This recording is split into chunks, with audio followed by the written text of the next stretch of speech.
Hello, John. Guide on me. Hello. Move after me.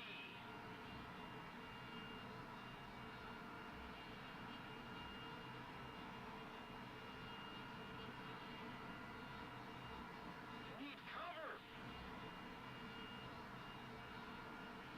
Need to resist everything.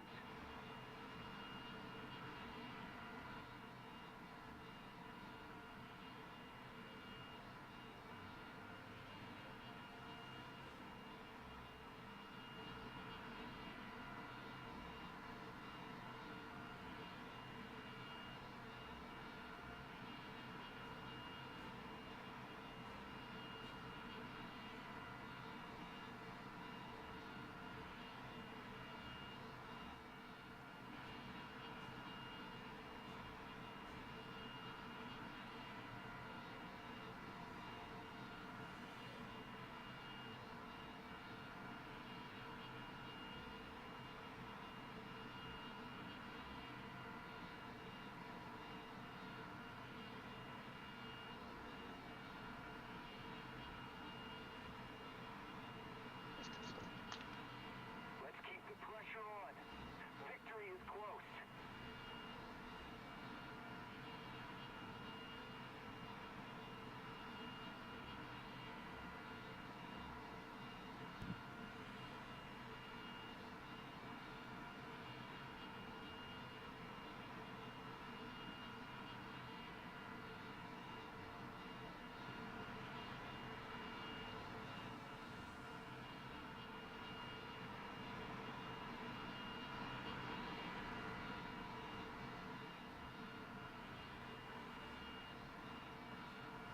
On me.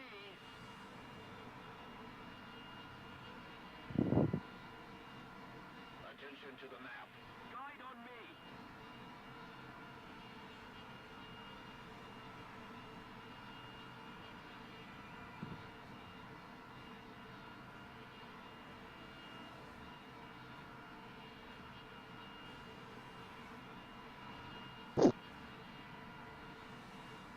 Hello, John. What?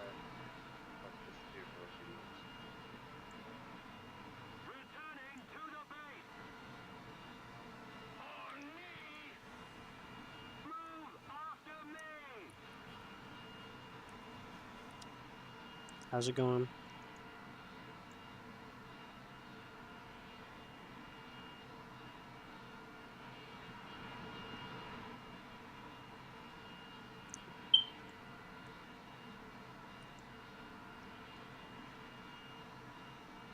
Guide on me.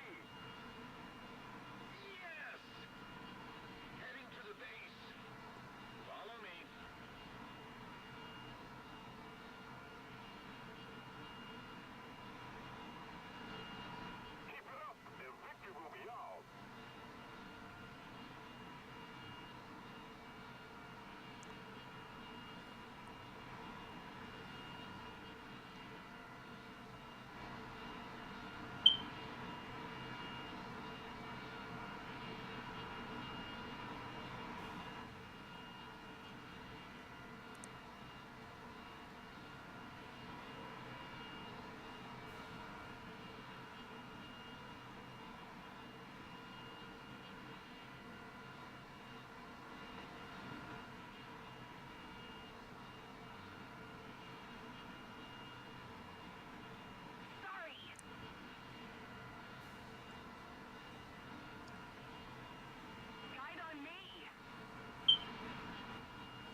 A little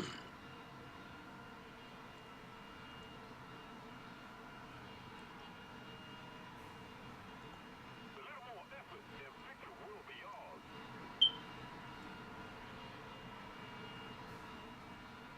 Returning to the base. We've captured a zone.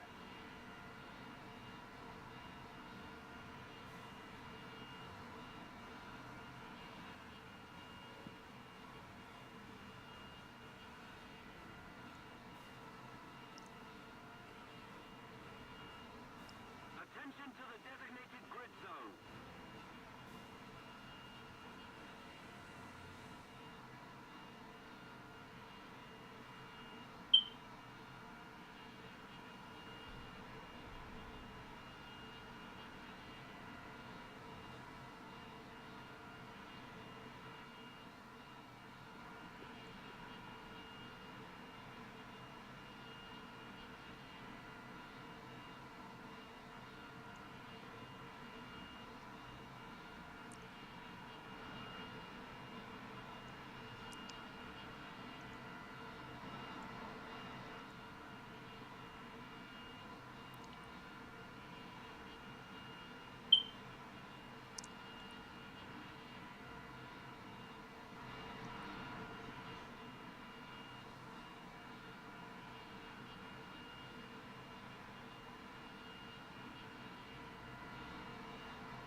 On me.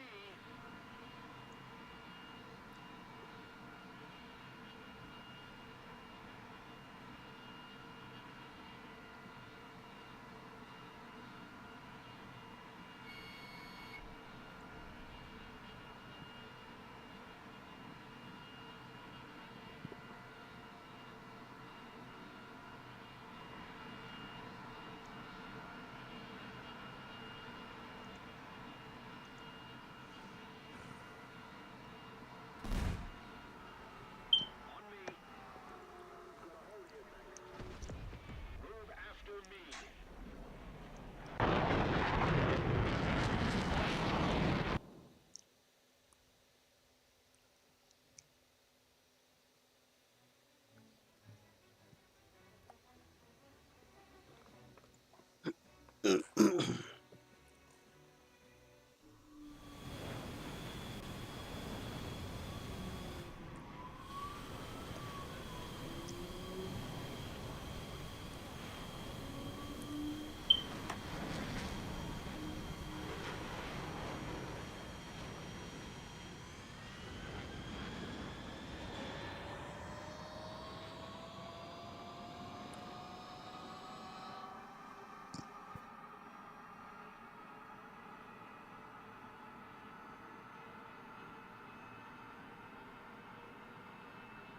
Attention to the map.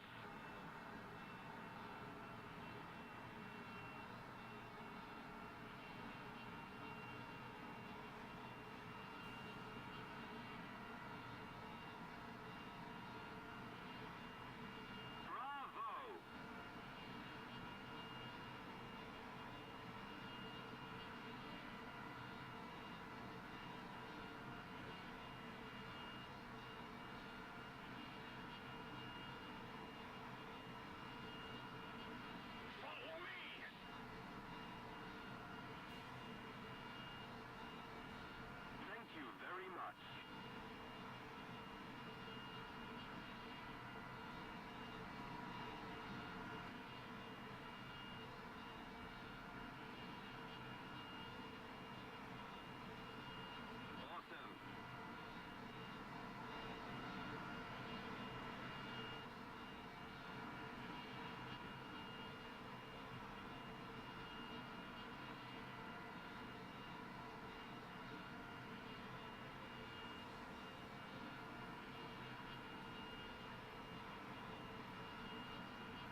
economic tensions continue to divide the already ravaged empire, as the barbarian-born General Ricimer claws. Just a little more effort, and victory will surely be ours. Getting down!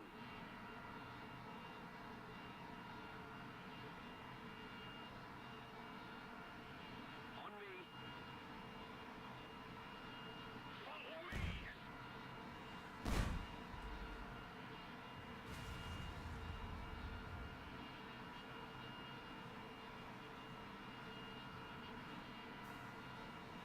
his way to the throne. Hungry for power, he kills anyone who stands in his way, including his closest friends. Now, Roman control of the empire's once great western provinces is swept away by a storm of barbarian warlords and kings. Out of the chaos, one Roman leader rises up, determined to restore Rome to its glory days. But in his path stands a fierce barbarian warrior prince. For the empire, the clash of their swords is the beginning of the end.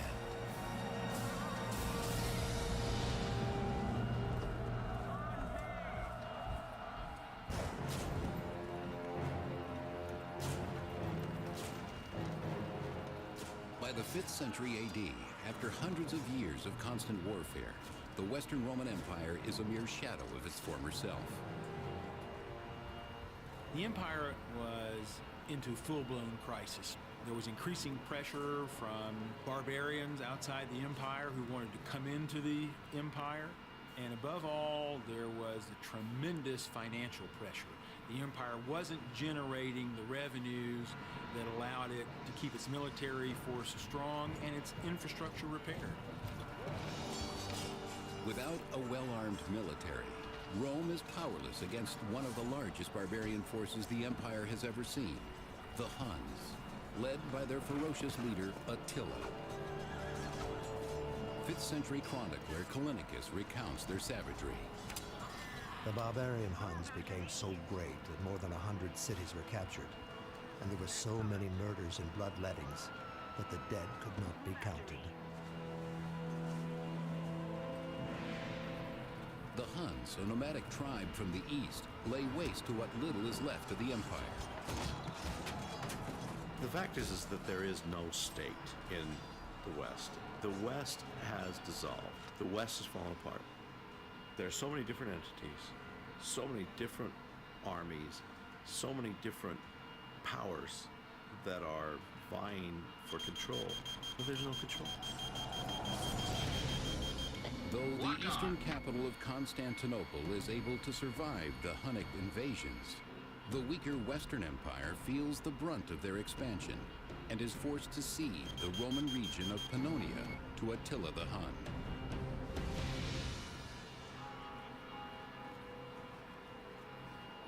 In the empire's former territories, Romans must now answer to their barbarian rulers, the Huns.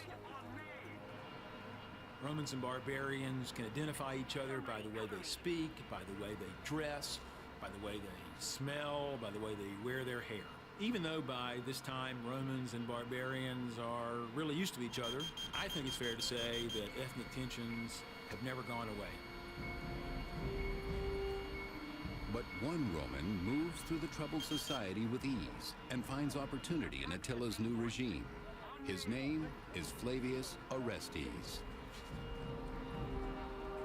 Orestes was a Roman who'd grown up in territory dominated by the Huns, but he got a high position at the court of Attila. The empire may be falling down around him, but it's his Roman heritage that makes Orestes and the other Pannonians valuable to Attila.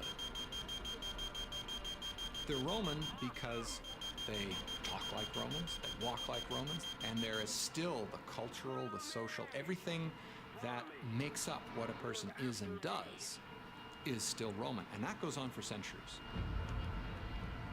Able to read and write, the cultured Orestes stands out among Attila's many barbarian allies. Orestes is soon made secretary in the ruler's court.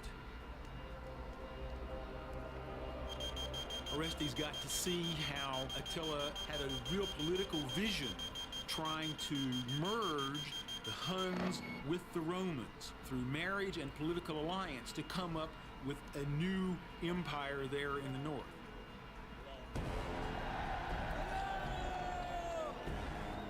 Having daily contact with Attila the Hun, Orestes experiences firsthand just how brutal barbarian justice can be.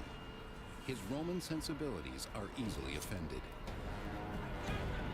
I think it is fair to say that there's what we would call ethnic tension between barbarians and Romans. They faced a problem similar to the problem that we face today. These different peoples from different cultures need to work together in important ways. They want to become like each other, but there's tension between them.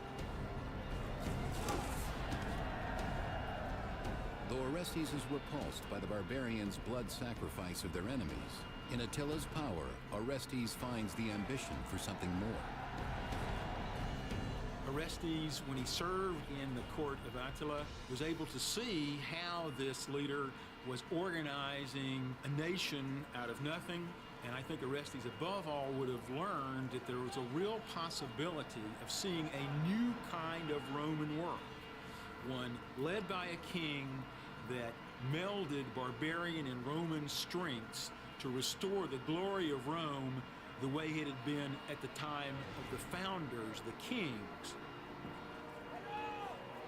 Orestes may be ruled by barbarians, but he will always be Roman, and always think of himself and his people as superior. He longs to return the once great empire to its Roman roots. In 453 AD, Attila's reign comes to an unexpected end on his wedding night, soon bringing about the collapse of the mighty Huns and their barbarian allies. His bride finds him dead of a broken blood vessel, and terrified of being accused of killing him, spends the entire night next to the corpse. 6th century historian Jordanes. He fell, not by wound or by foe nor by treachery, but happy in his joy and without pain.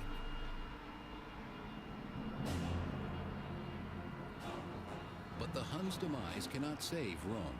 The power vacuum that results only allows more barbarians to descend upon the fading Western Empire. In the following years, Rome's cities fall into disrepair. Hunger prevails, and beggars fill the streets. Orestes wanders, no longer a man of influence. He seeks his fortune in a land struggling to survive.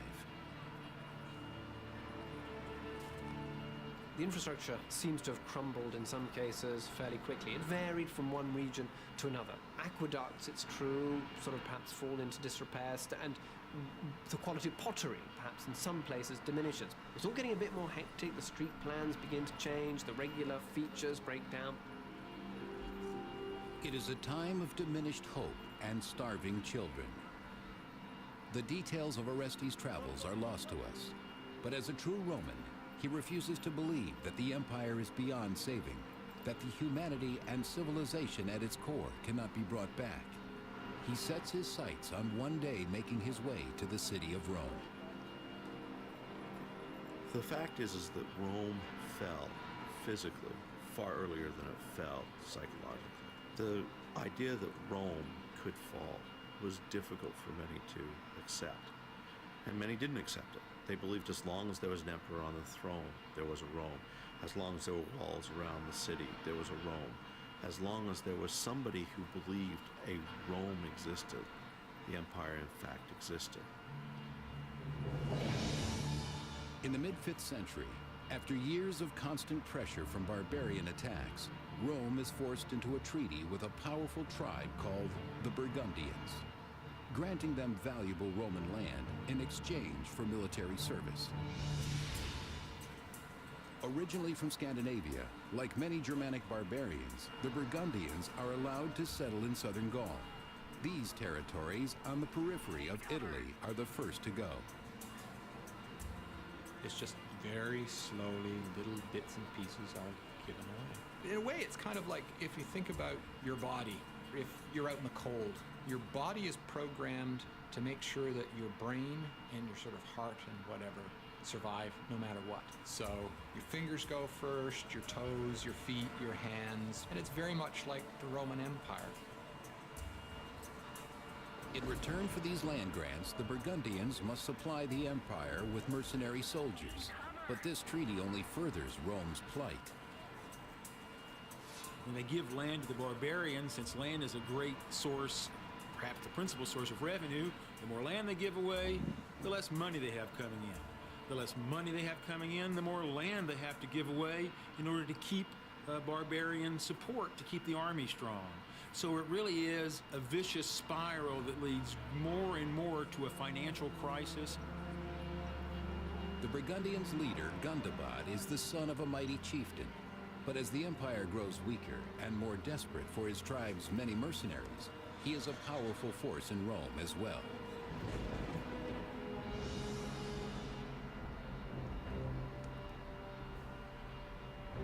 In the empire's capital, Gundobad is made the master of soldiers, but he controls more than the army.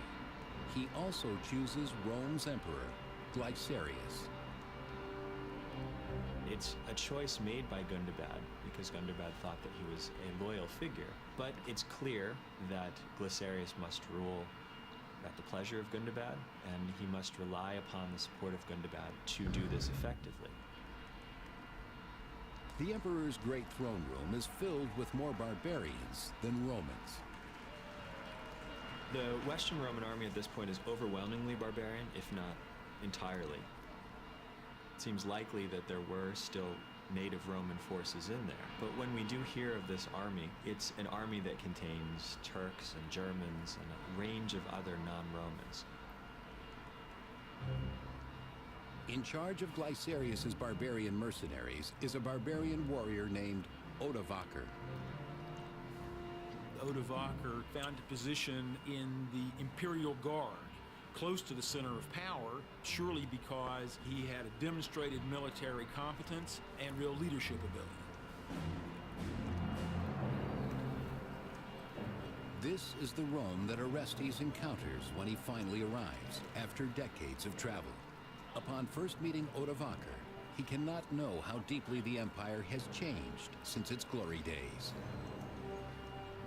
The power of the Western Empire is certainly gone in the 470s, but I think it's probably not clear to everybody that this is a doomed enterprise. It does seem potentially to be just a momentary weakness, and had the course of things gone differently, perhaps it could have recovered. Orestes' diplomatic experience earns him a high position in the imperial army, but he is surprised to find Odovaker, a lowly barbarian, holding equal standing. They obviously were both highly ambitious. They had survived really tough circumstances. Orestes had succeeded at the court of the bloodthirsty Attila the Hun. Odovaker had been a military commander and had brought himself literally later from rags to riches at Rome. I think their ambitions as well as their special competences would have put them on the track to compete with each other. Both have their own visions of empire, one Roman and one barbarian.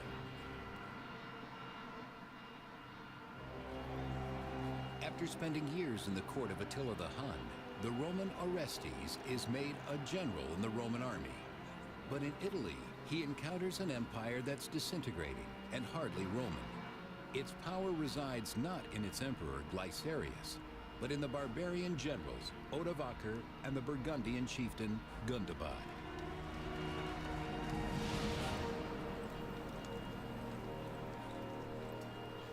In the past, Rome had integrated its barbarian mercenaries in the army to ensure that they never gained too much power. But what happens in the 5th century is that they stay as Germanic groups. They get to keep their own clothing, their own food, their own culture, their own administrative structure, their political structure, their military structure, and it's bizarre, but they aren't Romanized.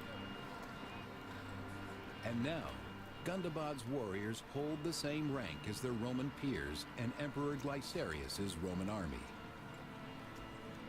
The army at Glycerius' disposal, or rather, basically that Gundobad has at his disposal, will be a mixed formation, no doubt comprising some Burgundians, but many other various groups as well, that together form, as it were, the army in Italy.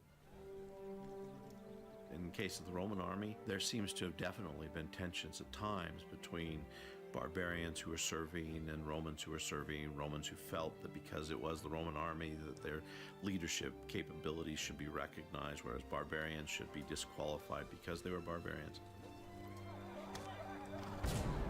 The once unified power of the Roman military is lost as violence explodes within its ranks, dividing the army against itself. General Orestes, once so skilled at diplomacy, soon finds that even he is powerless against it.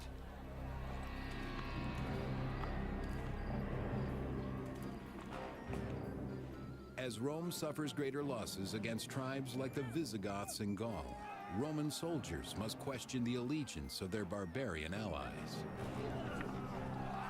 I think everybody had their own interests at this point. Things become somewhat fragmented and diffuse, so that what we're dealing with is a group of people whose interests are no longer united, even among the Romans themselves. Chaos reigns on the battlefield when the army no longer fights for the empire, but every man for himself. When the enfeebled Western Empire can no longer keep its enemies from sacking the Mediterranean coastline, the stronger Eastern Empire, based in Constantinople, finally steps in.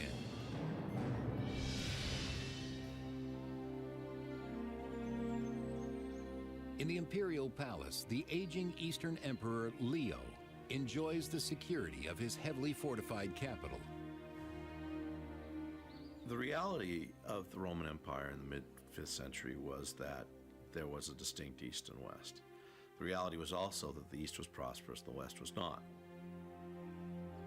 Blaming Glycerius for Rome's failures, Leo hopes to extend his own reach by appointing a new Western emperor, Julius Nepos. The thinking about why Nepos was chosen to go to the west revolves around the position that Nepos had at court. He was a very well-placed person, related by marriage to the Emperor Leo.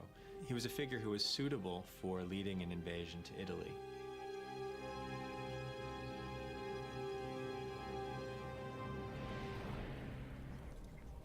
In 474 AD, Nepos assembles an army and leads his troops away from Constantinople, bound for Italy. The East is going to look to reassert its influence in the West and find a candidate who could depose Glycerius.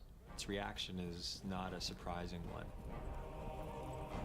As a newly appointed emperor, Nepos has a great deal to prove, and even more to lose, if he fails in bringing the Western Empire back from the barbarians. As Nepos's army sails from Constantinople, the Western Emperor Glycerius must prepare his own army to counter the attack in Rome. But when Glycerius orders Orestes and Odovaker to ready their troops for battle, he encounters firsthand the problem of barbarian loyalty. Gundobad and his Burgundian troops desert him in his hour of need.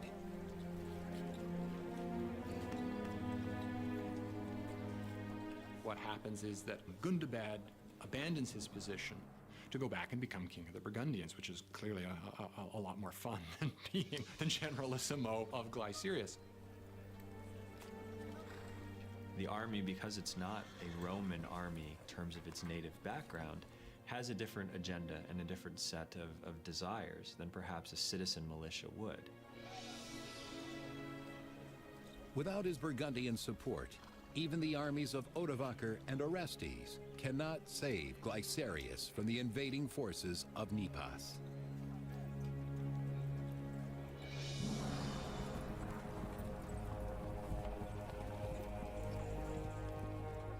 As Nepos draws near Rome, Glycerius and his commanders ride out, not for battle, but to plead for mercy.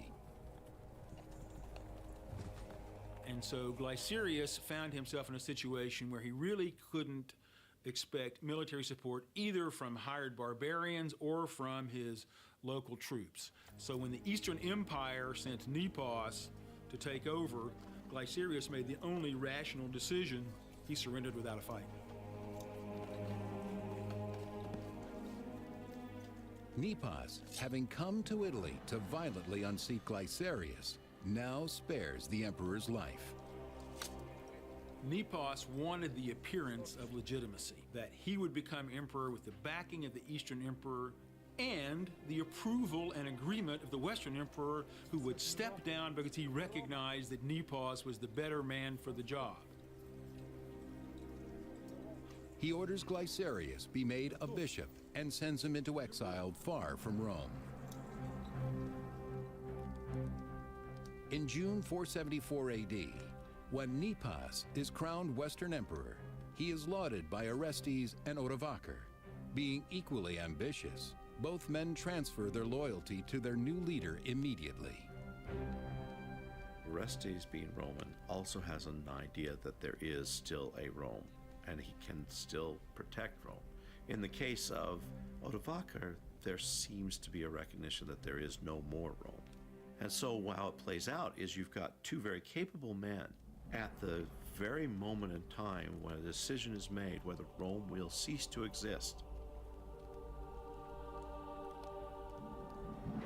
Nepos promotes the Roman Orestes and the barbarian Odovaker to the highest posts in his court, giving them unmatched power in Rome. Elevating Orestes and Odovaker at the same time, giving them kind of equal power, at least equal recognition. He's kind of prepared his own demise. In both of these characters, he's elevated individuals who are of strong will and of great capabilities. But the court politics in Rome are quickly overshadowed by relentless Visigoth invasions against the last remaining Western Roman territory of Gaul.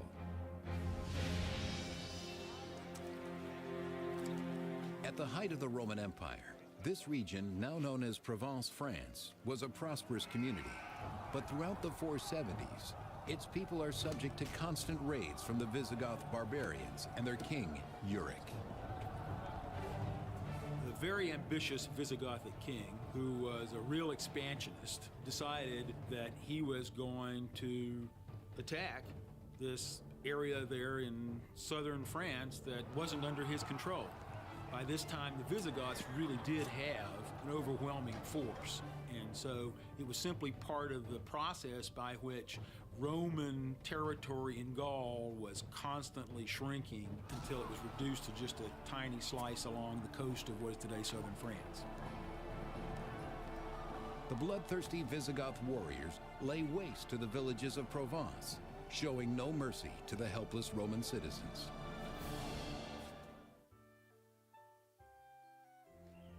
The Eastern Emperor Leo sends Julius Nepos to Rome as the new Western Emperor. Nepos is counting on his two commanders, the barbarian Odovaker and the Roman Orestes. But even with their support, the Roman Empire is in terrible jeopardy. Barbarian Visigoths invade southern Gaul, forcing the meager Roman legion stationed on the border into battle. The imperial soldiers, underarmed and unprepared, are no match for the Visigoths. The Goths seem better organized. Their kingship seems to be stronger. They seem to be able to mobilize more forces, and the forces seem to be better able to deal with whatever eventualities occur in warfare. The fighting is brutal, the carnage overwhelming. Something must be done.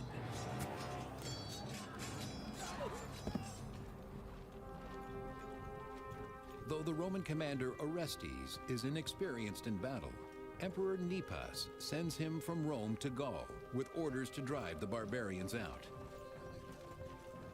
He's to be the new commander-in-chief in Gaul. Now, the thing is, you can ask yourself, is this such a great honor or such a great position to be given that there's very little that's left to be controlled in Gaul? It seems like an honor, but perhaps it was actually a way of sidelining him. We don't know.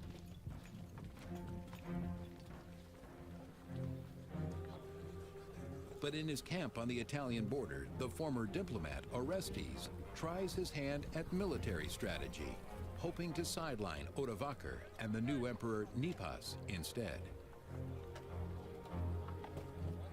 He offers a deal to his mostly barbarian soldiers. If they march with him against Emperor Nepos, he will grant them valuable land in Italy. We know that Orestes turned against Nepos, that instead of following the emperor's instructions, he decided to try to seize power for himself. Why did Orestes turn against Nepos? I think Orestes had a vision of restoring Rome. Abandoning Gaul to the Visigoths, Orestes leads his army from their camp in northern Italy back towards Rome. But when Emperor Nepos learns of the invasion, he flees to Ravenna.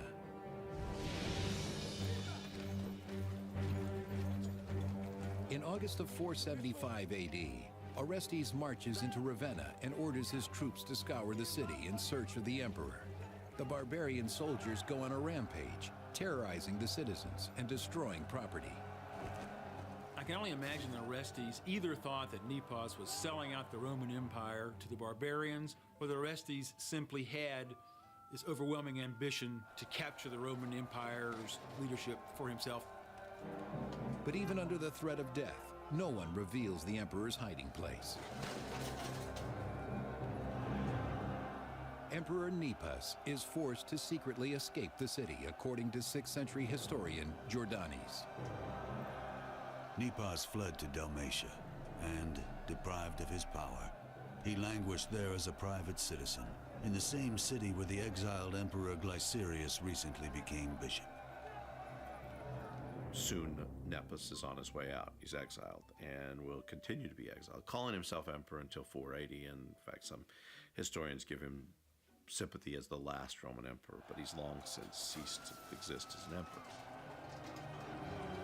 With Nepos gone and the barbarian soldiers under his thumb, Orestes believes he can restore order to an empire engulfed in anarchy.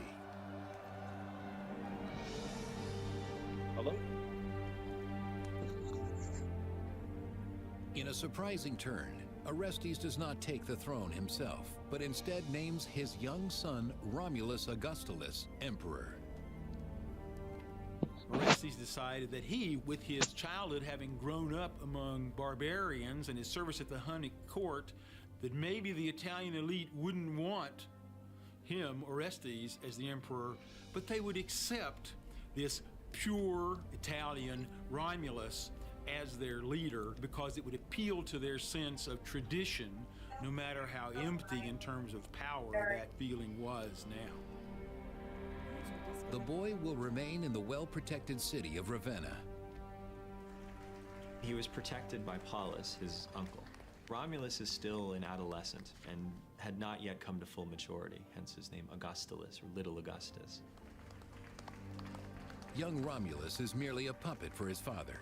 It is Orestes who will rule the empire, finally edging out his rival, Odovaker, to become the most powerful man in Rome.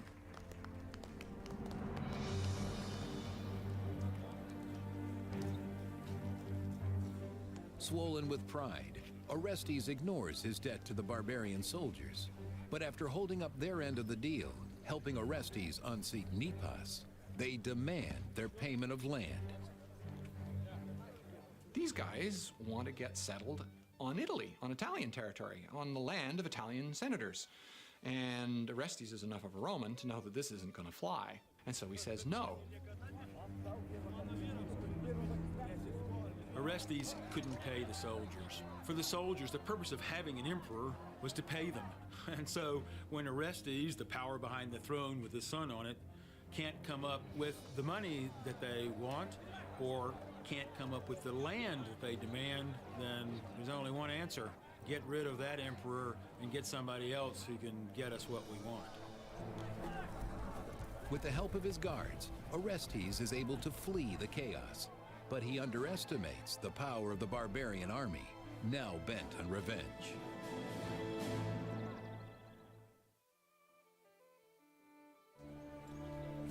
After years of competing for power with his barbarian co-commander Odovaker, the Roman Orestes gains the advantage, crowning his own 12-year-old son as puppet emperor.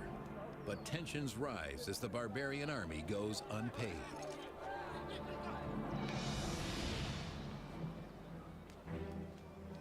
When the barbarian soldiers are denied what Orestes has promised them, settlement land in Italy, they turn to his greatest rival for help, Odovacar. So the soldiers made a perfectly rational decision to go to somebody else, in this case Odovacar, who they thought had a better chance of satisfying their demand. Odovacar was a barbarian, and they could expect that he wouldn't have nearly as many qualms about giving them land or money or whatever they needed, regardless of where it came from, in order to make them happy. The soldiers make Odovacar an offer he can't refuse. So they turn to him and they say, well, if you can get us this land, we'll make you king. How does that sound? Oh, that sounds all right. So off they go, and he seems to be the leader of the sort of ragtag bag of Germanic peoples in this supposedly Roman army. Together they set out to bring down all Roman power in the empire. Odovacar will now taste the revenge he seeks against Orestes, who dared to usurp his power in Rome.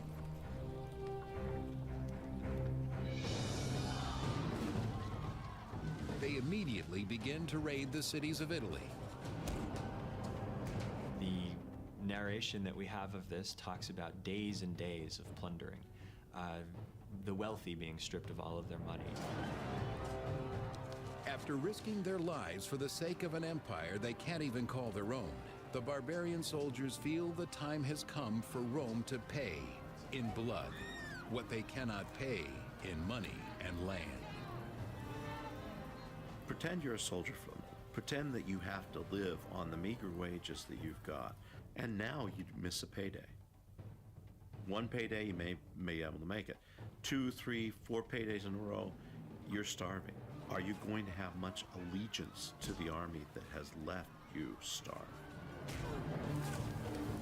Now answering to no one, Odovacar relishes the opportunity to finally assert his dominance over Italy and Orestes.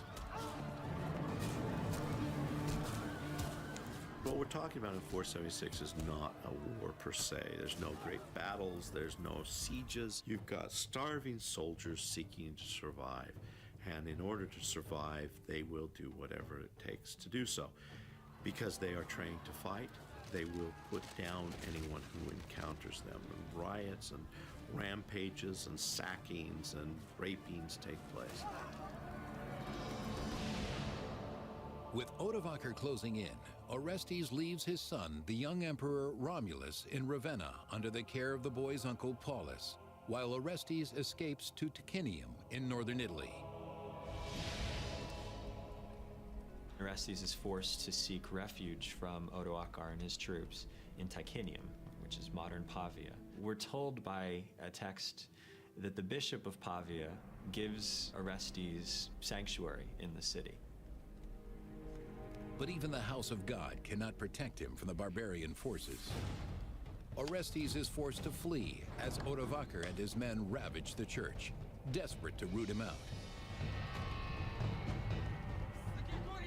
The bishop had his collection of alms stolen. All of the money he'd collected to help the poor was stolen by Odoacar's forces. They also burned buildings, including the church. As the church goes up in flames, so do Orestes' visions of the empire's rebirth. Odovacar does not care about the perpetuation of Rome. In fact, it's a realization to him very early on that Rome no longer exists. But what role does he play? What power can he hold?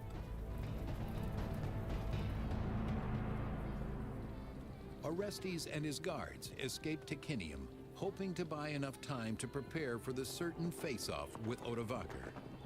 Once they were peers in the emperor's court, now they are locked in a struggle for their very survival. Both are very proud of the position they hold, and neither are willing to recognize the other has any power at all. Now, in that case, of course, a clash is imminent. Orestes and his army get as far as Placentia, modern-day Piacenza, Italy, before they are finally confronted by Odovacar on the battlefield.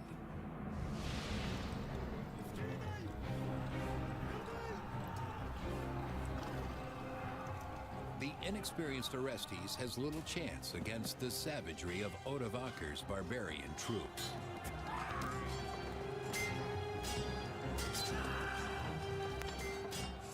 It would have been loud, chaotic, bloody, violent, dusty, which is why morale, even more than training, when push came to shove, was at the heart of who was going to win and who was going to lose. There are dead bodies to climb over. There are injured men yelling. There are people loosing their bowels from fear.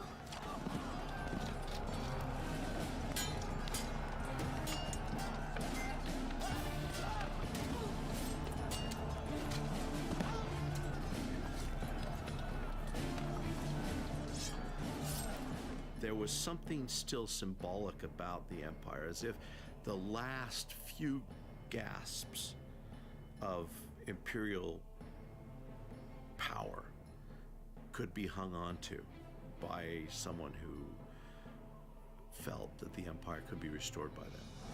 They thought the empire was still existent, or that they could save the empire. We know as historians now that they cannot. No matter how foolish, Orestes refuses to admit defeat.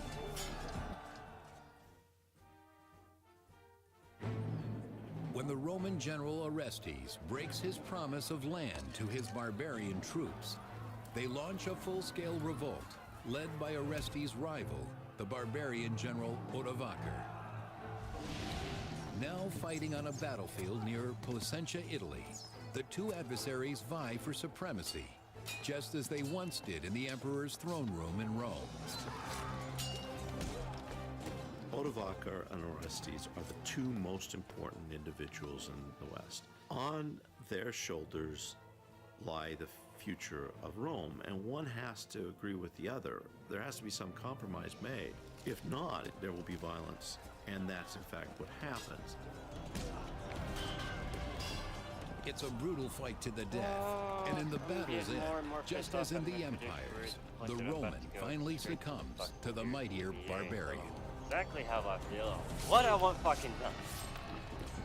The only way to fucking do their job. We don't know exactly what happened fucking when complain to Odovacar the caught VA. up with Orestes, but my Except my suspicion dog. is that Did it was a his quick vaccine and today, brutal finally. end. It cost me $250. There was not going to be any elaborate I had to ceremony. pull There was said not going to money be out any of my elaborate ass funeral. Orestes for the rest was of to it. disappear. I only I'm asked sure for his 110, execution because was that's all I thought. swift, silent, and Nope. total. The price for it all was Victorious, $200. Odovacar and his troops marched to Ravenna Warming to of address the only unfinished business nations, left, other the young shit. son of Orestes, the last Western Roman emperor. The 12-year-old emperor, Romulus Rabies Augustulus, shots, and his uncle Paulus are unaware of Orestes' death and unprepared for the murderous Send assault out the of receipt to my Odovacar's district men. so they can reimburse my money that I fucking use out of pocket. When Got a Odovacar hand comes I to was using Ravenna, just in case Romulus you is had not able to put up Japan or much of something, a you know. fight. But Paulus, who is Nope, charged with nope, protecting Romulus, manages to do Still this. no reimbursement Tries to if I got protect something his damn nephew. fucking shit. Still don't want Odovacar's to shit. forces then kill Paulus and move against fucking the face is what I boy wanna kill emperor, like. Romulus Augustulus. Even me playing on my drums now, I Terrified, still want to the fucking boy beat someone's flees face in. the sounds of his uncle's murder. Now they're fucking The with my last money, and Roman I emperor, fucking hate when trapped people hate when like I a fuck with my bewildered money. animal, cannot hide from the Fuck with barbarian's my money, you blade. fuck with me, and you fuck There with is me, you're no gonna escape. get fucked over. Romulus is a die, mere is what's figurehead. gonna And so happen. there's no reason, in essence, for Odovacar to do anything to him. I always But say the this, ruthless people in warrior my makes a family take them surprising out, you don't choice. fuck with them. Fuck with all, you He fuck spares with the my money, boy's you fuck life, with all. sending him into You fuck with my exile. money, you fuck with my family money. By saving his life, Odovacar can show his clemency and can show to the Romans that he can behave in the way that a just sovereign ought to behave.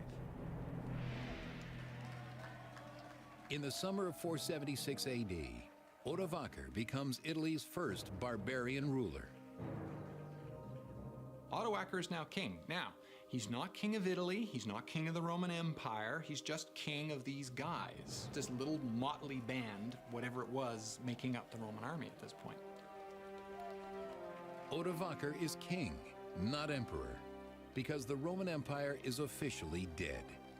just over 500 years after its birth in 27 BC. It really is the end of a Roman emperor in the West. Now there's going to be a king in the West. There's still a Roman emperor in the East, but the East has no effective control over the West. In a real political sense, things have changed fundamentally.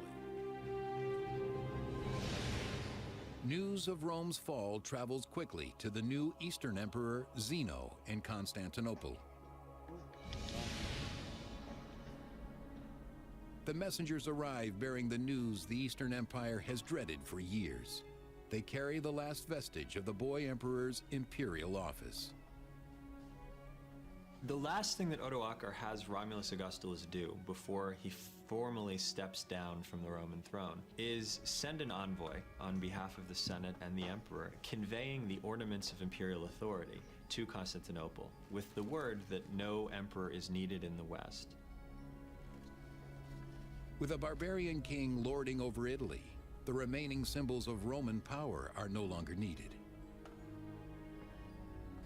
We know that Odovaker very publicly proclaimed he was not going to wear the purple robes and the golden crown that signified a Roman emperor at the time. He was going to leave those aside. Odovaker was something new. He was a king in the West, not an emperor. The robes and the crowns and the jewels of emperorship now belonged to the Eastern emperor. But in his hands, they no longer signify power and prestige, only failure and loss.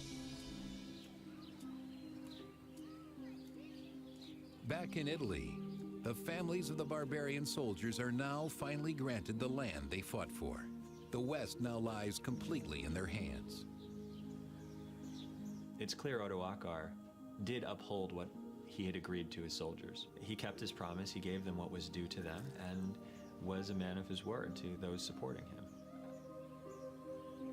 For the empire, invasions of women, children, and homesteads proved more powerful than those of warriors and siege machines. Rome became strong in the beginning because it took in outsiders. As you say, it encouraged immigration.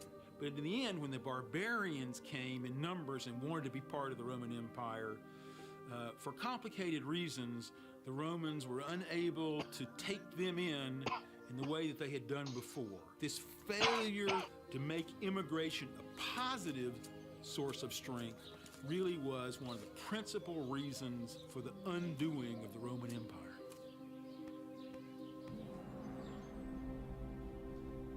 But despite the fall of the empire, in remote places like monasteries and libraries, the great knowledge and ingenuity born of Roman civilization is miraculously salvaged and saved. The idea of Rome endured because in those pockets where there was still an emphasis on learning and education and books, it was Romanness and the classics of Roman literature and culture that were seen as the foundation of a civilized life. The Roman Empire has bequeathed a huge amount to us, certainly in the West. So many institutions, so much terminology, the very languages that we speak that are so marked by Roman influence. It's all around us. We simply cannot escape the Roman legacy, however hard we may try. And that's why it matters.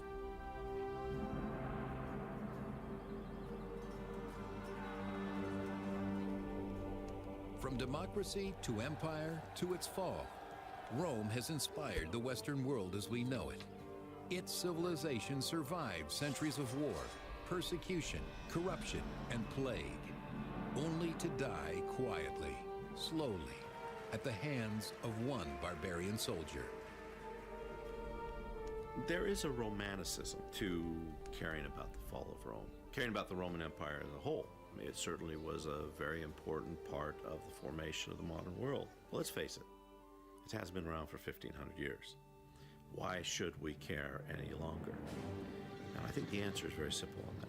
We should care because in Rome lay all of the wonderful aspects of humanity and all of the terrible aspects of humanity.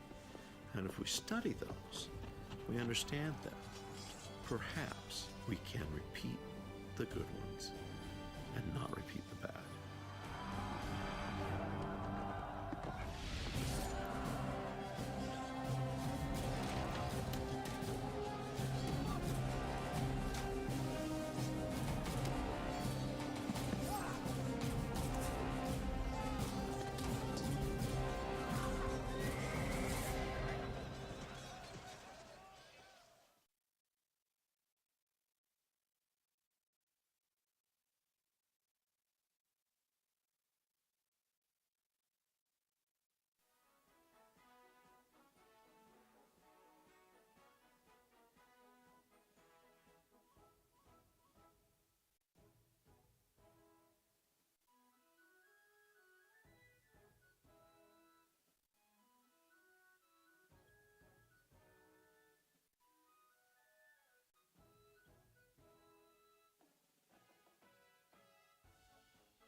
The Spartacus slave rebellion awakens the seething power of the poor and downtrodden.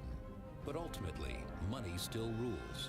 For the most destructive force in Rome is the growing greed that poisons its politics.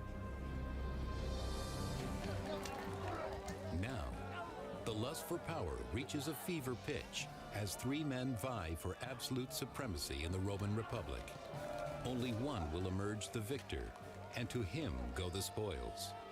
Honor, riches, and the name that will echo through history as the archetype of ruthless ambition and tyranny, Julius Caesar.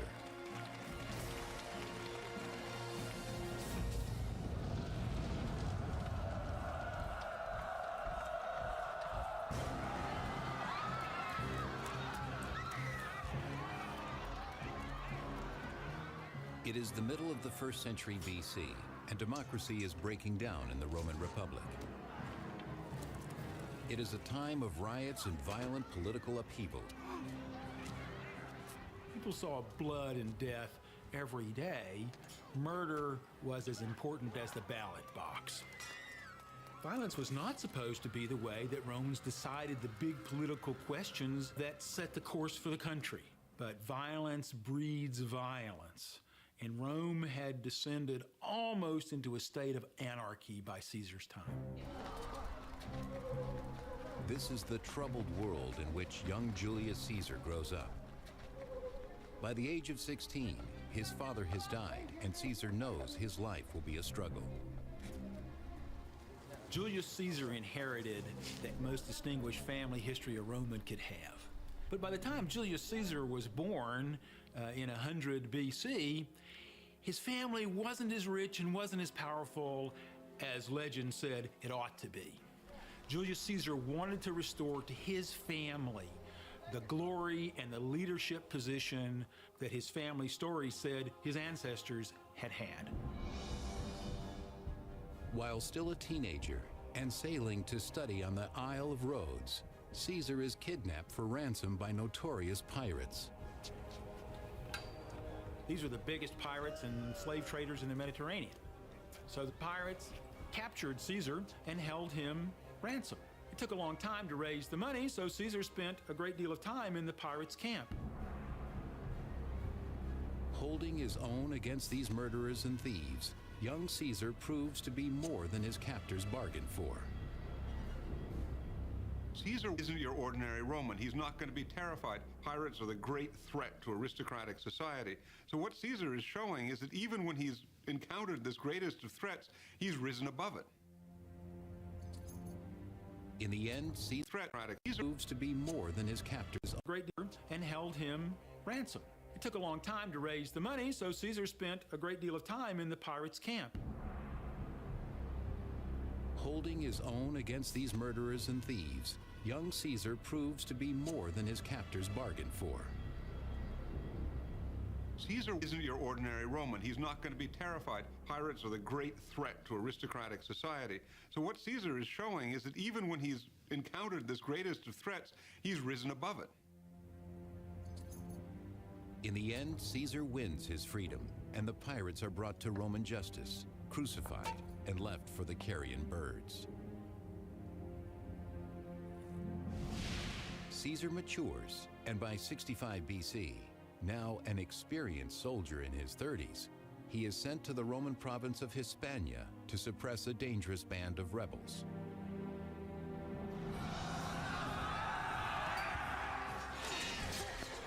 It is here that he shows the dynamic leadership and charisma that would mark his later life. Caesar was able to interact with people from every level of society. He could be friendly with his ordinary soldiers because he showed that he had as much courage and as much guts and as much stamina as they did. And it is here as well that Caesar's military reputation begins to build. If you're a member of the elite who shows courage and clear-headedness and ability on the field of battle, that's going to translate into some political clout in Rome.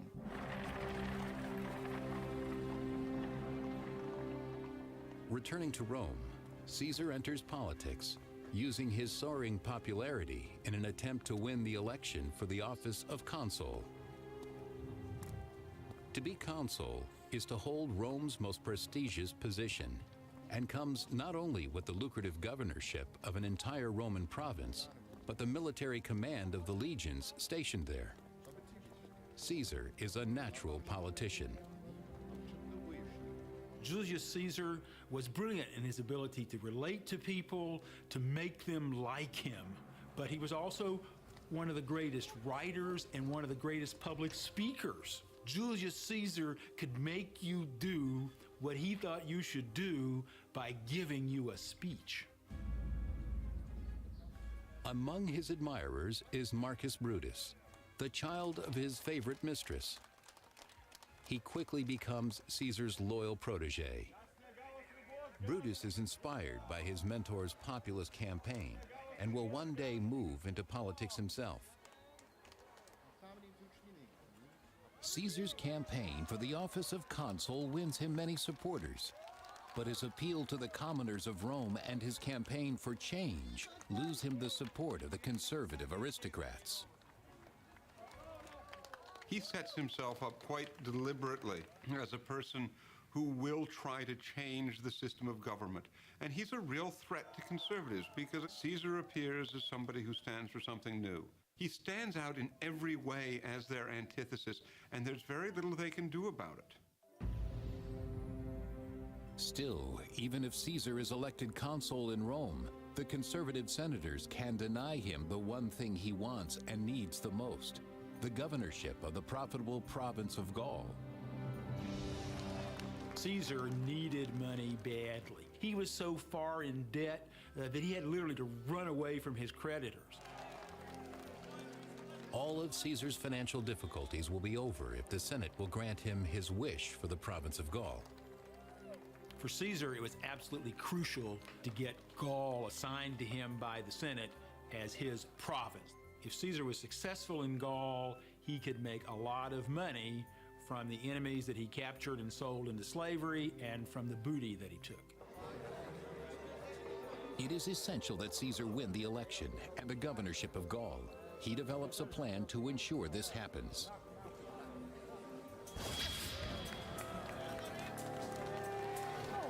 In the brutal arena of Roman politics, one should never fight alone. Caesar arranges a meeting with the two most powerful men in the Republic. One, an old friend, Crassus, the richest man in Rome. He funds all of Caesar's political campaigns. The other is the celebrated general Gnaeus Pompeius Magnus, better known as Pompey the Great.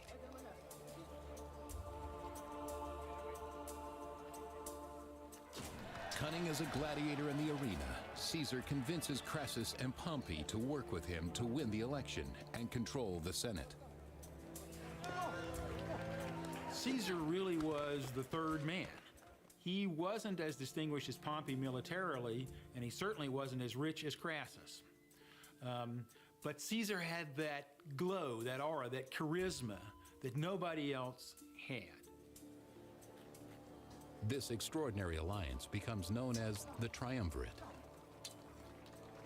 The Triumvirate is so powerful that they gain control of the political apparatus. They're able to almost, in a sense, bestow offices at will. And of course, this is going to put the bit in the bridle on the political freedom of the aristocracy, which it greatly cherished. To seal the deal, Caesar proposes a marriage contract between his daughter Julia and Pompey. Marriages, especially among Roman aristocrats, are not so much love matches between a husband and a wife. It's more as if one family is marrying another family. And the women are simply tokens of the exchange. With their newly combined political muscle, Crassus and Pompey manipulate the system. Caesar wins the election for consul, and the two of them gain immense power for tax breaks and land grants. And then for Caesar, who has arranged it all, they confer a magnificent assignment. A 5-year term as the governor of not one, but 2 provinces in Gaul, and beyond them, a whole continent to conquer.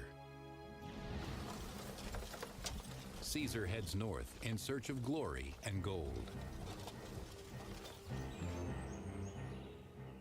At the same time, on a collision course with Caesar's army, a desperate and hungry horde of barbarians moved south, preparing to invade Roman territory. Known as the Helvetii, they are 300,000 strong, seeking new lands to settle, by force if necessary. For reasons that are hard to know, maybe environmental, probably because of wars, the northern barbarians were moving south, lock, stock, and barrel, with men, women, and children. This Caesar will not allow. Along the banks of the Rhone River, the Romans throw up a barrier, a wall, 18 miles long. The Helvetians cannot pass. They must go instead through the lands of the Aedui tribe beyond the imperial border. But this poses a problem.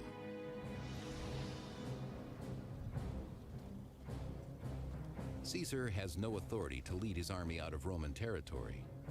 To collect the booty, slaves, and new territory he craves, he must convince the Senate that he has no choice. He had to construct a threat of monumental proportions, and it so happened that the Helvetians managed to fill this role for him. Sending back reports of this dangerous group of savages on the march, Caesar pursues them, thinking them an easy target. He is quickly proven wrong.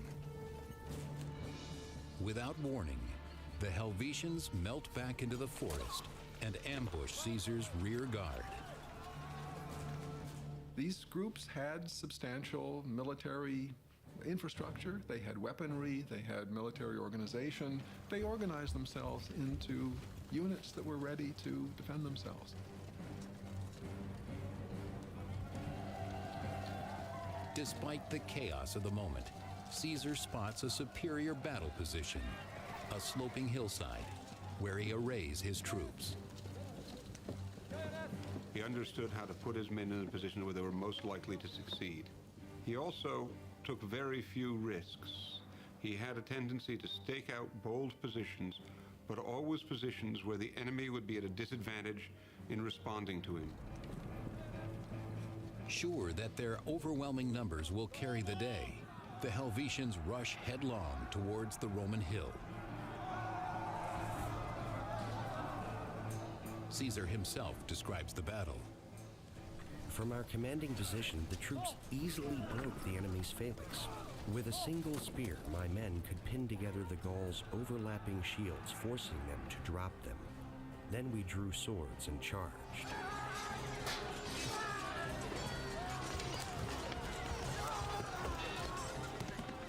Briefly, the Romans seemed to take the upper hand, but the Helvetians outmanned the Romans 5-1.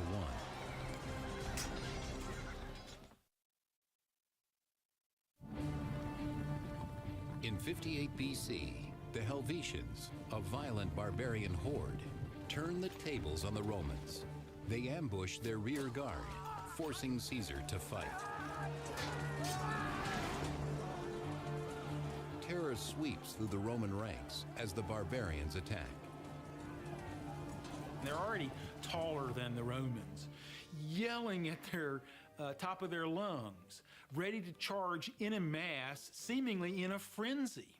I mean, what could be more frightening than trying to fight someone that you think is crazy, that is frenzied?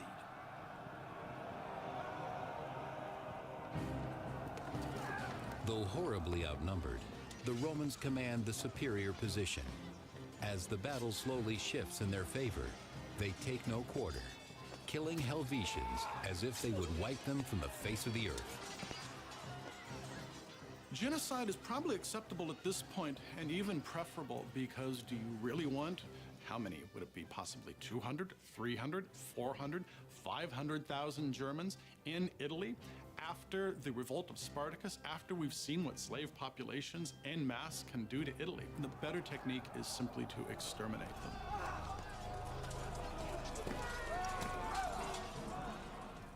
But survivors escape. An expert manipulator, Caesar raises the specter of a German invasion to garner popular support for his war. But in the Senate, conservatives suspect the real danger lies in Caesar himself. He is even seen as a threat to his ally, Pompey. He's beginning to look like somebody who will take Pompey's place as the leading figure in Rome. And the difference, of course, between Caesar and Pompey at this point is that Pompey had supported the status quo, where Caesar has always stood for its overthrow.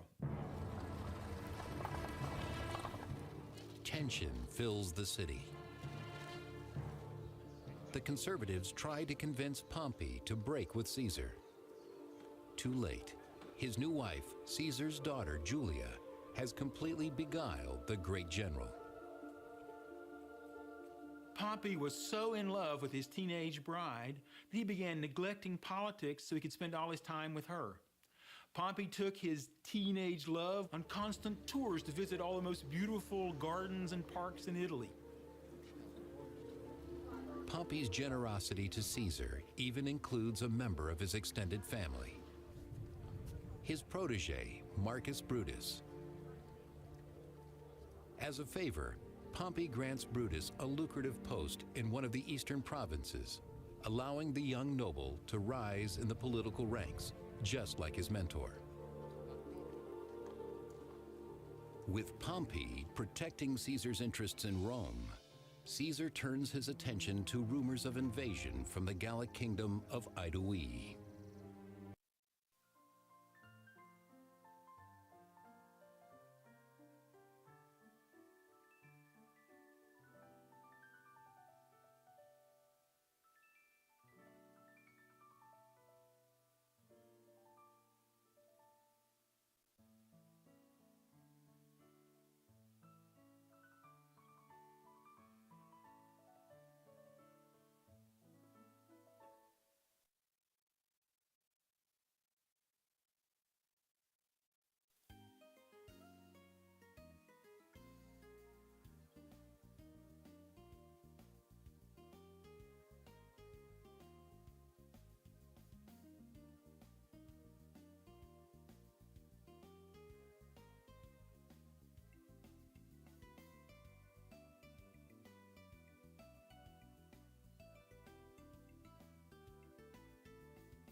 It is a quiet and pastoral region, unaccustomed to violence.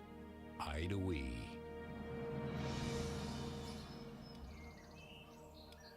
Most people, most of the time, were not involved in military activity. Most people spent most of their time farming, building their houses, making clothing, raising their children, and so on. In 58 BC, peace is shattered when Caesar reports that tens of thousands of barbarian warriors flood into Idoe, led by the terrifying warlord Ariovistus. Ariovistus becomes virtually a Saddam Hussein figure in the Roman imagination. He's virtually equipped with weapons of mass destruction in Roman terms. He's got this terrible, violent army that is, again, evocative of the barbarian leaders of earlier generations. He is rumored to be oppressing Rome's allies, left, right, and center, to be, in that way, directly attacking the prestige of Rome.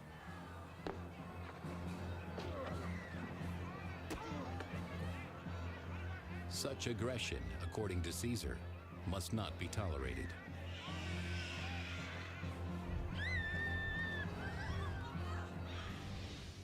Caesar learns that Ariovistus plans to set up his base in the fortified town of Besançon. Swiftly, Caesar marches his men across Gaul to meet them.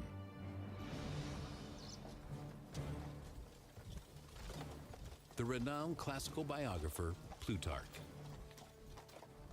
The whole army clamored for the fight as the men followed Caesar to their camp, just 20 miles from the enemy.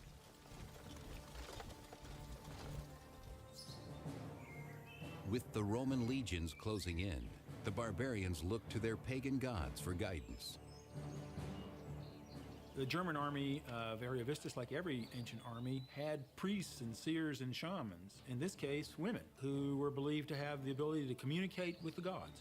When the time for battle came, then the priests, the seers, the soothsayers would be asked, do the gods say that it's not prohibited for us to fight now?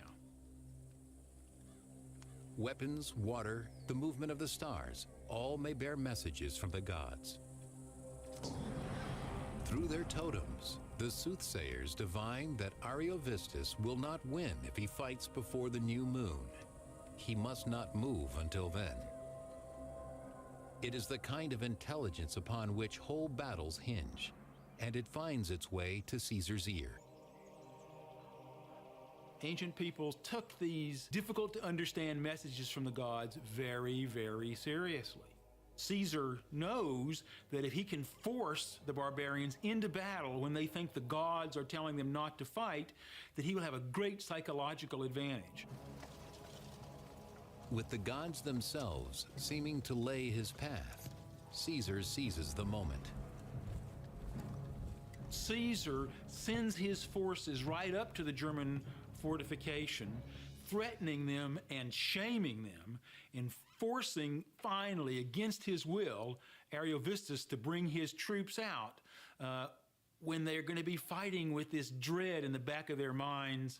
We shouldn't be doing this, but the gods have told us not to go against Caesar. Caesar presses his advantage and attacks.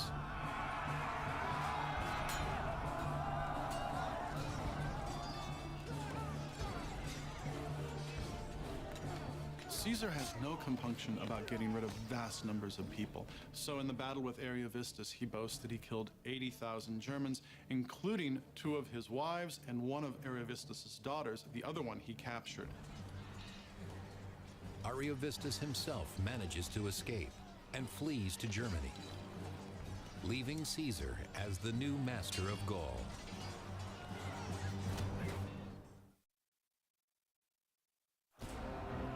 In 58 BC, Julius Caesar slaughters tens of thousands of violent German warriors.